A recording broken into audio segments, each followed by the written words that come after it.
తల్లి ఆశీర్వాదం లేకపోతే ఏ దేవుడు కానీ ఏ గురువు కానీ ఏమీ చేయలేడు. నాలాంటి 1,00,000 మంది గురువులు వచ్చినా మీలాంటి 1,00,00,000 మంది దేవతలు స్థాపించుకున్నా కూడా లాభం లేదు.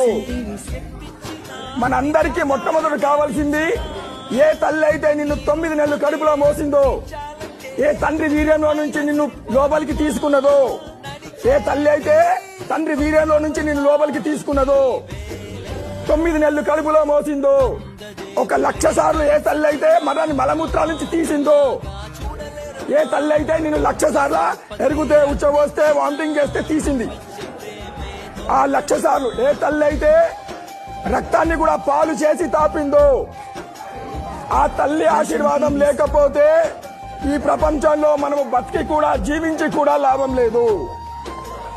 నువ్వు బతుకున్నావంటే, ఈ శరీరంలో ప్రాణముతో ఉన్నావంటే ప్రాణము పోసింది ఎవరు అంటే కన్న తల్లి. అందుకోసమని తల్లి మాతృదేవో భవ పితృదేవో భవ, తల్లిదండ్రుల ఆశీర్వాదం లేకపోతే గురువులు కానీ దేవుడు కానీ ఏమీ చేయలేడు.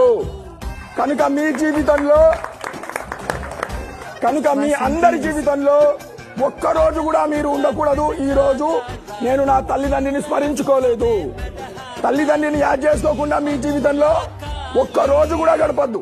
మీకు అధికారం లేదు, హక్కు లేదు. బతికే అధికారం ఎవరిచ్చారు అంటే అమ్మా నాన్న. మీరు బతుకుతున్నారంటే అమ్మా నాన్నను స్మరించుకుంటేనే మీరు బతికే అధికారం ఉన్నది.